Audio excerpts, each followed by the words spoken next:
Halo Sobat Investor, bersama saya Muji dari Trimega e-Learning. Pagi ini saya akan ke pabrik salah satu anak usaha PT Tridomain Performance Material Tbk, yaitu PT Eterindo Nusagraha.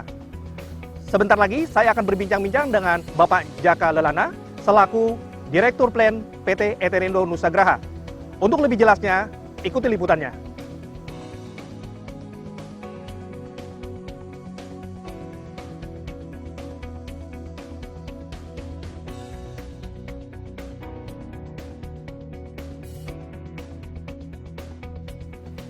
Ya, selamat pagi Pak Jaka. Selamat pagi Pak Muji. Gimana kabarnya Pak? Baik-baik Pak Muji. Senang sekali bisa bertemu dengan Bapak. Saya juga senang sekali Bapak bisa berkunjung ke PT Eterindo Nusagraha. Tempat ini luas sekali Pak ya? Oh iya Pak, cukup luas. Mari kita berkeliling-keliling untuk lihat pabrik kita. Baik Pak Jaka, saya dan Sobat Investor ingin mengetahui lebih dalam nih Pak, bagaimana proses produksi yang dilakukan di perusahaan ini sampai dengan pendistribusian. Nah, kalau boleh tahu, kapan perusahaan ini mulai didirikan Pak? Oke, terima kasih. Jadi perusahaan ini adalah biasanya kita panggil dengan nama PT Eterindo Nusagraha dan biasanya kita singkat dengan ENG supaya memudahkan untuk penyebutan. Jadi berdirinya tahun 1997 dan luas areanya kurang lebih 70.285 meter persegi atau ya kurang lebih 3 hektar lah. Cukup luas ya Pak ya? Cukup luas ya. Di perusahaan ini ada di tempat lain juga, tetapi sebetulnya adalah sister company dengan kita di bawah holding Tridomain Performance Material. Ada 4 perusahaan di bawah Tridomain ini. Satu adalah PT Eterindo Nusagraha, 2 adalah PT Petrokita, 3 adalah PT FI, Eternal Buana Chemical Industry yang ada di Tangerang, Jawa Barat. Yang keempat adalah PT Tridomain Chemical. Ini ada di Cilegon, Banten. Tersebar di 4 daerah berarti Pak ya? 4 daerah, 4 kota ada, 3 kota dengan 2 daerah, Jawa Barat dan Jawa Timur, Banten, 3 provinsi. Ya. Di pabrik ini jenis produk apa saja Pak yang diproduksi dan berapa kapasitasnya Pak? PT Petronika dengan kapasitas 30.000 ton per tahun, lalu PT FI dengan kapasitas 82.000 ton per tahun, sedangkan untuk PT Tridomain Chemical kapasitas 14.000 ton per tahun. Kapasitas total keseluruhan jadi berapa Pak? Kalau kita total semua adalah 198.000 ton per tahun. Cukup besar Pak ya? Cukup besar. Jadi memakan waktu berapa lama proses produksinya Pak? Nah, karena ini sifat produksinya adalah kontinu, mulai dari bahan baku masuk menjadi bahan jadi, biasanya memakan waktu sekitar 12 sampai 13 jam. Sekitar 13-an ya Pak? Ya, 13 jam. Pak, mengenai raw material nih Pak, Bapak itu dapatkan dari mana saja dan bagaimana cara menjaga suplainya Pak? Jadi untuk raw material seperti tergantung jenis daripada produksinya. Satu mengenai dari plastik ester umpamanya. Plastik ester raw materialnya ada 2 jenis, jadi pertalite anhidrid dan oktanol. Dan kebetulan 2 pabrik ini ada di Gresik. Mereka suplai ke tempat kita dengan menggunakan pipa. Jadi tidak perlu truk, tidak perlu transportasi yang lain. Jadi setiap saat kita butuh ya tinggal buka aja. Lalu yang kedua adalah dari resin, spesialisasi resin. Dia raw materialnya ada banyak jenisnya, tapi secara prinsip memang ada sebagian besar lokal, tapi sebagian kecil kita impor. Bapak bisa berikan contoh Pak produksinya? Oke, Pak Nurlabai pinjam produknya. Terima kasih. Contoh dari produksi kita adalah yang pertama plastik ester. Ini adalah kita sebut biasanya DOP, salah satu jenis plastik ester. Yang kedua adalah spesies resin, salah satu tipe spesies resin karena produksi spesies resin kita banyak sekali. Ini dari latex untuk bahan cat, bahan bakunya cat yang warna putih. Yang ini adalah plastik ester dan kegunaannya untuk plastik ester salah satu yang umum kita pakai umpamanya untuk membuat lemas selang, atau yang umum mungkin ada dari untuk botol infus, nah itu dari DOP. Tetapi ada juga yang sepeda resin secara umum yang kita pakai, yang biasanya masyarakat banyak yang tahu ya bahan bakunya cat, maunya gitu, yang paling umum gitu kan, orang tahu itu. sebenarnya banyak dipakai di Banyak masyarakat sekali, ya? banyak sekali. Jadi tipe produk bahan kegunaannya banyak sekali. Jadi, karena memang resin ini juga tipenya banyak sekali. Namanya UPR itu adalah untuk bahan kapal nelayan itu sekarang pakai UPR. Lalu mungkin sol sepatu yang kita pakai ini juga dari Jobis Iya. juga. Lalu kabel itu di isolasinya itu juga pakai plasticizer juga. Jadi banyak yang Hampir semua jenis produk ya, Pak, banyak yang dipakai masyarakat umum. Iya. Itu. Pak Jaka, saya percaya Pak bahwa dalam proses produksi itu pasti mengalami satu hambatan atau kendala Pak ya. Kira-kira tantangan atau kendala apa yang Bapak hadapi selama ini Pak? Jadi tergantung jenis produksi juga. Jadi tantangannya beda-beda. Untuk plasticizer umpamanya. Jadi karena ini sifatnya produksinya adalah kontinu, maka tantangannya bagaimana menjaga pabrik ini tetap jalan terus-menerus tanpa ada masalah. Jadi di sini adalah tantangannya bagaimana kita membuat preventive maintenance yang baik sehingga peralatan tidak sampai rusak di tengah jalan umpamanya gitu. Lalu kalau resin berbeda lagi karena resin ini sifatnya adalah produknya tipenya banyak, maka tantangannya bagaimana selalu kita jaga kualitas ini menjadi tetap baik. Karena tipe produknya banyak, setiap saat ganti-ganti produk, sehingga risiko daripada kualitas ini betul-betul harus kita perhatikan. Sedangkan kita sendiri membuat aturan atau kewajiban untuk memenuhi spek tanpa ada off spek yang dikirim ke customer. Itu poin daripada mengapa kualitas itu sangat penting. Mengenai kemas barang nih Pak, untuk didistribusikan, apa yang harus Bapak perhatikan untuk menjaga kualitasnya Pak? Ada 3 step yang biasanya harus kita perhatikan sebelum barang ini dikirim ke customer. Karena ini adalah step yang sangat penting.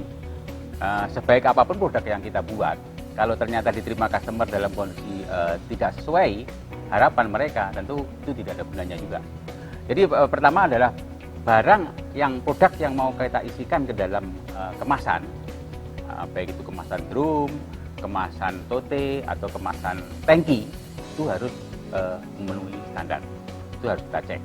Yang kedua, kemasannya sendiri. Apakah kemasan itu sebelum kita isi barang atau produk kita itu sudah dalam kondisi bersih, tidak ada kotoran, sehingga nanti tidak membuat kontaminasi terhadap produk kita. Dan ketiga, sebagai final check juga, sebelum barang ini kita kirim ke customer, kita juga melakukan pengecekan. Kalau drum kita cek secara random untuk meyakinkan bahwa tidak ada masalah. Yang ketiga, dari sisi kualitas produknya maksudnya. Yang ketiga, dari tangki biasanya kita ambil sampel. Di sini sampel ini akan kita cek juga, dan sebelum ini tidak dibuang sampel ini, kita simpan sampai barang ini diterima di customer sampai jangka waktu tertentu untuk menjaga jikalau ada komplain atau dari masalah di customer, kita bisa melihat membandingkan dengan rated sampel yang kita punya. Cukup berlapis Pak ya? Ya, harapannya begitu, cukup berlapis supaya customer tidak kecewa, tidak ada masalah, dan faktanya memang sampai saat ini kita hampir tidak ada komplain masalah kualitas. Pak Jaka, bagaimana standar quality control di perusahaan ini dan bagaimana dengan barang yang cacat produksi Pak? Jadi di sini ada masalah standar quality control, ada 2 hal yang perlu diperhatikan. Satu adalah masalah standarnya sendiri. Standarnya produk ini memang ada beberapa hal yang perlu diperhatikan, bahwa standar itu mengacu SNI umumnya, apakah mengacu standar internasional atau standar yang disepakati antara kita dan customer kita, itu yang penting. Yang kedua, masalah standar bagaimana kita mengecek, menjamin bahwa standar ini terpenuhi. Untuk menjamin hal ini selalu menjadi kewajiban kita, karena ini harus kita jaga betul ini. Karena ini sangat penting, apapun yang kita lakukan di perusahaan ini, kalau ternyata kualitasnya tidak sesuai spek, tidak ada gunanya juga. Untuk itu pertama biasanya kita lakukan adalah pengecekan di bahan baku. Bahan baku kita harus juga memberikan standar pada customer kita. Yang kedua adalah bagaimana mengecek pada saat standar pada waktu proses, standar yang kita tetapkan ada juga. Yang ketiga adalah setelah proses selesai, maka kita kirim ke tangki penyimpan atau gudang atau drum penyimpan, itu kita cek juga standar. Dan yang terakhir, sebelum kita kirim ke customer, kita lakukan pengecekan lagi. Jadi ada beberapa lapisan pengecekan yang untuk menjamin bahwa barang yang kita produksi sesuai standar. Lalu masalah catat produksi. Tentu di dalam prakteknya apapun yang kita lakukan masih ada kemungkinan catat produksi. Tetapi intinya bahwa catat produksi ini harus kita temukan sebelum barang kita kirim ke customer. Karena itu penting sekali. Kalau kita temukan masalahnya di mana kita cari. Yang kedua, barang ini bisa dipakai lagi atau tidak. Dan ini biasanya kita cek di research and development kita. Mereka melakukan percobaan, trial, segala macam. Kalau masih bisa kita pakai lagi dan kita reproses. Kalau tidak ya kita buang. Dan ini karena di dalam prakteknya ini untuk menjaga ini semua, kita bisa menerapkan manajemen sistem Six Sigma, Pak. Six Sigma itu kita lakukan mulai tahun 2007 sampai sekarang. Setiap tahun kita lakukan konferensi di perusahaan di domain ini.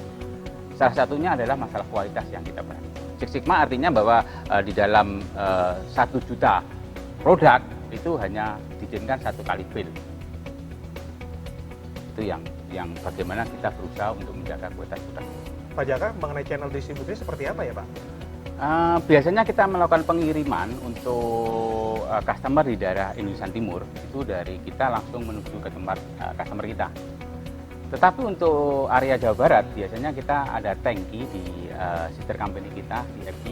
Jadi pasti sister dari wilayah timur kita kirim ke wilayah barat, ditampung di tangkinya FG dan distribusikan untuk customer di sana.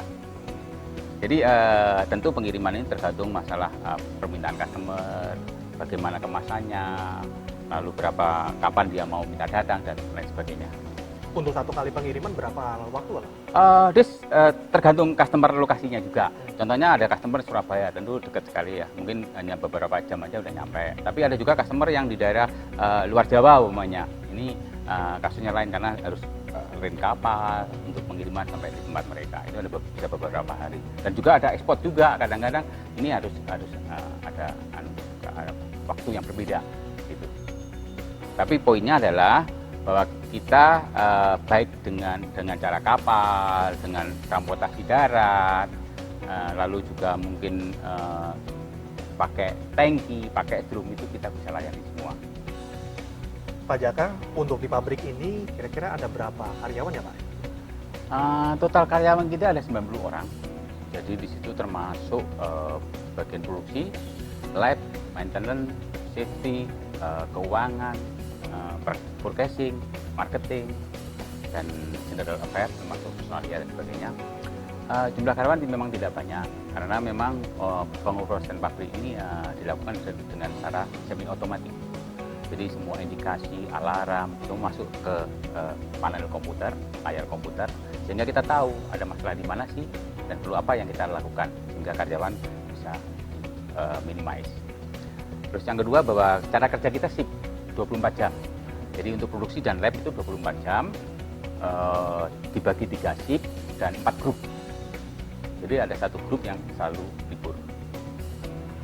Sedangkan total karyawan di dalam TPN Group, di dalamnya ada Peng, Petronika, FG, dan Development Chemical itu adalah 436 orang. Untuk memenuhi kebutuhan perusahaan Pak, apakah ada training khusus buat karyawan? Untuk training memang itu salah satu KPI yang harus dipunyai setiap karyawan di semua departemen dan semua section. Itu adalah minimal untuk training itu kita bagi 2, internal dan eksternal. Total training baik internal eksternal yang harus dicapai adalah 40 jam per tahun. Nah, mengenai strategi pemasaran Pak, itu bagaimana Bapak meningkatkan penetrasi produk dan juga market share-nya Pak? Jadi karena ini sifat produk adalah selalu berkembang, artinya kualitasnya harus selalu berkembang, maka salah satu strategi yang kita punya pertama tentu saja adalah bagaimana menjaga kualitas produk kita dengan tadi saya ceritakan mengenai kontrol berlapis daripada quality control. Yang kedua itu adalah bagaimana saya bisa memproduksi produk yang sama dengan kualitas lebih baik, lebih efisien dan lain sebagainya sehingga harga semua dapat diterkas rendah. Yang ketiga, bagaimana saya membuat produk-produk baru. Ini juga penting karena customer itu tidak pernah puas. Karena customer sendiri dituntut oleh masyarakat yang tidak pernah puas juga, sehingga kita harus membuat ide-ide baru, riset baru agar ada ditemukan produk-produk baru. Dimana untuk membuat ini kita harus sering melakukan hubungan ke customer, diskusi dengan customer kita, apa sih yang kamu inginkan, kira-kira apa kehendakmu, lalu kita melakukan riset di dalam research and development. Mengapa kita harus seperti itu dan bagaimana saya membuat research and development, tapi seperti walaupun ada kesulitan, tetapi orang-orang kita ini sudah berpengalaman lebih dari 20 tahun, sehingga research and development itu merupakan part daripada bibit kita. Gitu. Jadi tidak bisa perusahaan ini berkembang atau bertahan kalau tidak bisa membuat produk baru yang lebih baik, lebih efisien, dan lebih ramah lingkungan, diterima customer, dan itu ya strategi yang utama bagaimana kita menjaga persaingan. Artinya setiap tahun Bapak selalu inovasi ya Pak? Oh iya, ya. Produk ini berkembang, jadi produk kita itu ada dari mungkin ratusan, lalu ada yang masih hidup, mati, tapi ganti yang lain, dan begitu seterusnya. Karena umur pabrik ini juga sudah panjang, mulai tahun 1997. Udah puluhan tahun, sehingga di pasar berkembang, itu artinya di tempat kita juga berkembang. Pak Jaka, terima kasih banyak informasi yang Bapak sampaikan, dan saya yakin ini sangat bermanfaat buat saya dan Sobat Investor. Terima kasih juga kami ucapkan atas kesempatan yang diberikan pada PT ENG dan PT Tridomain Performance Material secara umum, sehingga kami bisa memberikan informasi mengenai performance dan kapasitas pabrik kita kepada Sobat Investor semua. Dan sebelum kita tutup, semoga kita selalu ingat bahwa utamakan produk-produk dalam negeri. Terima kasih. Ya, terima kasih Pak. Demikian Sobat Investor, perbincangan saya dengan Bapak Jaka Lelana. Beliau telah menjelaskan bagaimana proses produksi dilakukan sampai dengan pendistribusian di pabrik ini.